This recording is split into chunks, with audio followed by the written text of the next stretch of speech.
I do believe drug court is good. I've actually sentenced some people to drug court, and I've actually attended their graduations as well. I feel that they have received a lot more supervision than what I can legally give them. It helps them to become better citizens, to become clean, and they're doing very well in life. I enjoy being invited to their graduations. I congratulate them. I actually send them a congratulations card for that.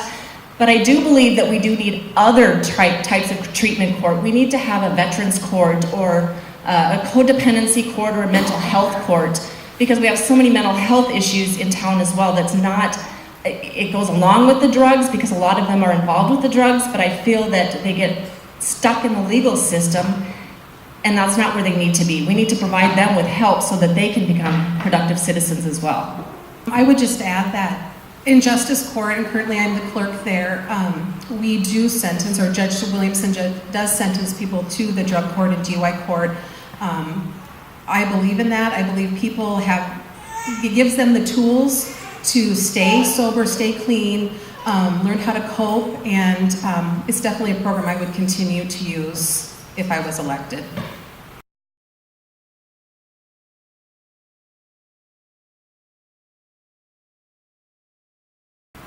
I can tell you that I did support it. I think that whatever Dawson County can afford to do to try to draw in new business, we have to do it. Our options are limited, and the wind farm, the pipeline, all of that stuff, new business is coming in. I would look at tax credit for anybody that wants to come in. That would be a deal breaker if they could or could not come into the county. I think that it's something that we definitely have to look at. It's just another tool that we can use to try to attract new business. I also supported it, and my belief is that any business coming into town, they deserve a tax break if it needs to get set up on their feet, as long as it does not cost taxpayers of Dawson County any money for this tax break, and they're not going to be a detriment to the county, and after 5 years it'll go back up so they'd be paying taxes.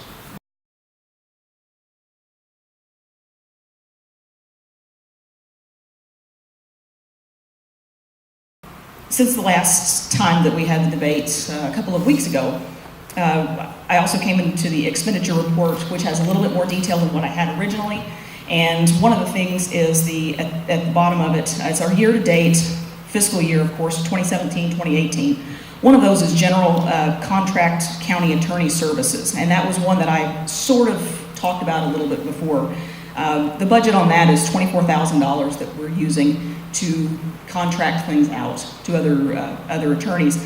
That would be one area that I would greatly want to reduce. There's certain things like subdivision law that none of us are going to be able to do as effectively and as cheaply as what another office can do. However, there's a lot of things like the civil litigation, this current lawsuit pending against the county, things like that I feel I'm in a much better position to take care of. Also, the general county attorney's salary and wages expense to date is $271,000 out of $365,000.